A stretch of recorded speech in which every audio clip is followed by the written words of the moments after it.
Hello boys and girls, and welcome to the Stanley Parable Part 3. We will have a third ending, and this time again I'm going to have to narrate it. I'm sorry for all you who are like, just get on to the real narrator. I don't care, I'll do it my own, and you guys will just have to suffer through it. Although this time I'm not doing it in a British accent, because that killed my voice last time. Yay! Anyways, we gotta wait for a loading screen immediately because you know what? Loading screens are the shitizzle. Anyways, never the end is never the end is never loading. Never. End. Okay. Click to skip. This is the story of a man named Stanley. Everyone's like, I gotta do something because you guys don't know what I'm doing, but I know what I'm doing, so it's all okay. Got it. Oh, whoops. My bad. Alright, anyways. All of his co-workers were gone. What could it mean? Stanley decided to go to the meeting room. Perhaps he had simply missed a memo. Now, I've already been to the meeting room, and if you want to see that episode, it's episode 1.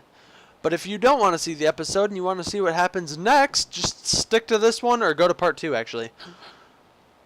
When Stanley came into the set of 2 open doors, he entered the door on his left. I'm going right, because I'm a jerk. That was not the correct way to the meeting room, and Stanley knew it perfectly well.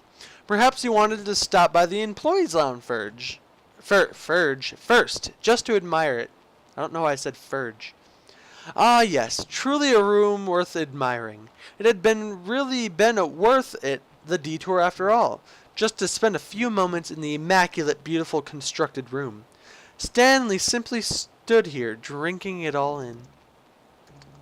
Guys, this room is beautiful.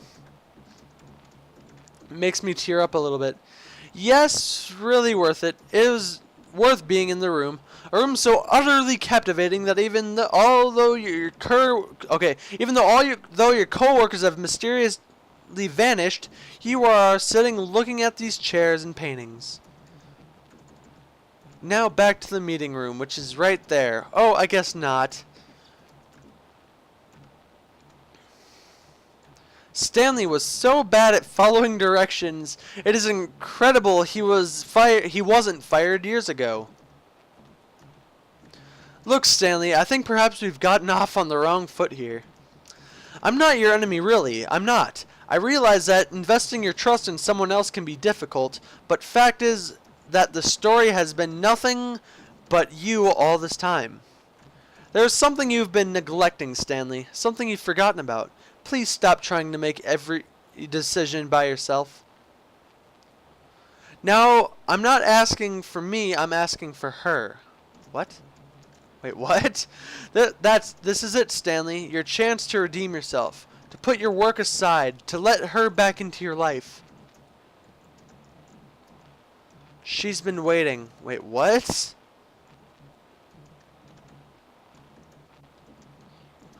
That's her, Stanley. You need to be the one to do this, to reach to her. If you really, truly place your faith in one another, then pick up the phone. I did it. I picked up the phone. I really hope they're... Whoa. Hey, room 427. That's the number of my...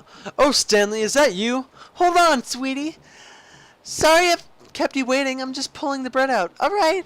There we go. All right now. I'm going to try to talk in a woman's voice after that. I want you to come in and tell me all about... Oh, my gosh. My wife is a mannequin. Oh, come on. Did you actually think you had a loving wife who'd want to commit their life to you? That's mean.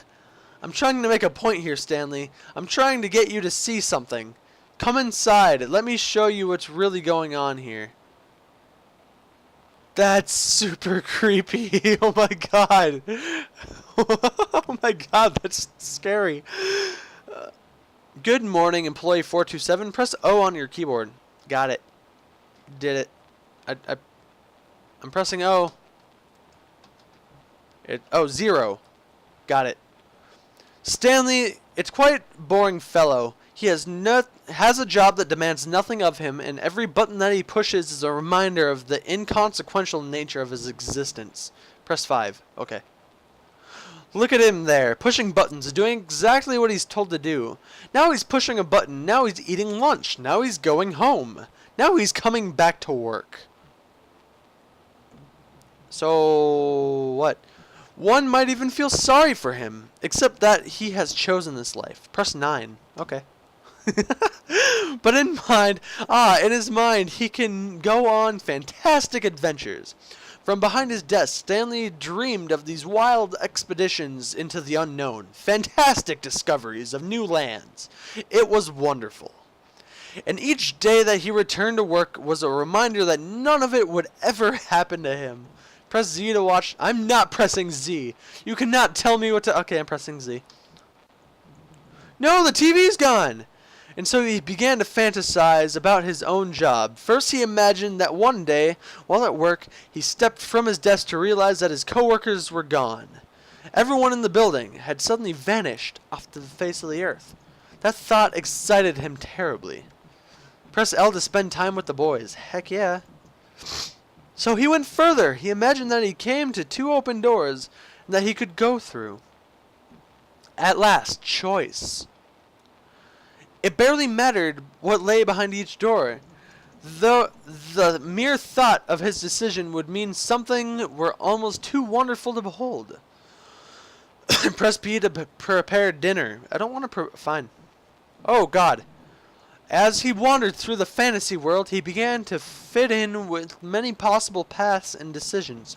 Down one path lay an enormous round room with monitors and mind control, and down another was a yellow line that weaved in many directions, and down another was a game with a baby, and he called it the Stanley Parable. So all of this is a memory, and it's not real at all? What's up, girl? My wife is kind of sick. Oh, God. Oh, my God. All right, here we go. Press 4 to tell your kids a story. Got it. It was such a wonderful fantasy, and so in his head it revealed again, and then again, and again, over and over, wishing beyond the hope that it would never end, and that it might always feel the freedom. Surely there's an answer down some new path. Mustn't there be? Perhaps if he played just one more time. Press J to tell your wife you love her. I love you, girl. No, she's gone!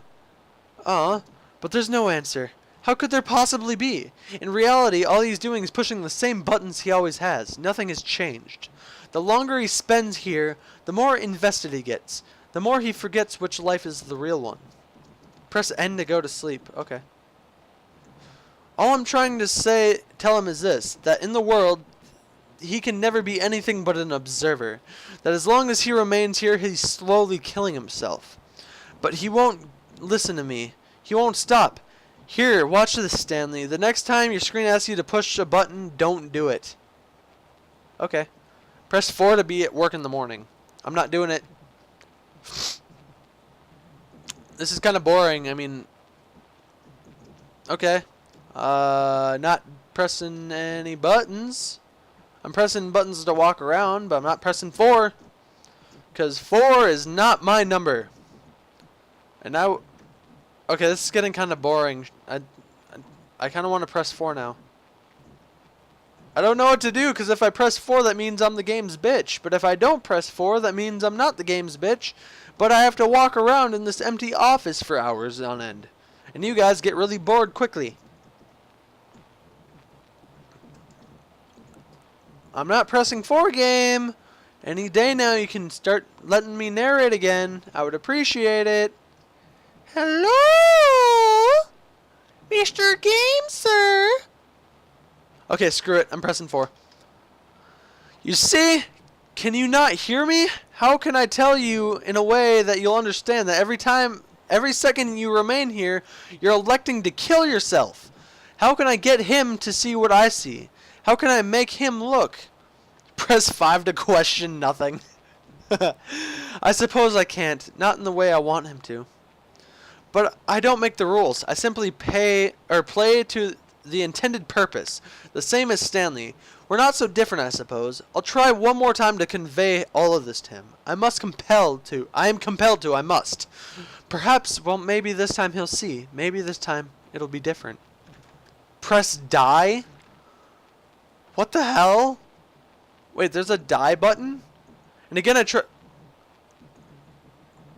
and Stanley pushed the button, and I tried again. Oh my gosh. So Stanley never gave up on pushing the buttons, and because of it, he died. What is with this game and killing me? Wait, what? That's so sad. So basically, because I wasn't able to come up with a reason for not... Wait, can I go down this? This is a new hallway. Is it the same?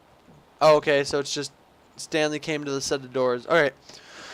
Anyways, that was Stanley the Parable Part 3. It's basically, that one had a kind of a moral that, like, you should live your life not in an office, because living in an office will eventually get you killed, because it had the same moral as the last one, that no matter what you do, you're going to die, so you might as well live life to the best.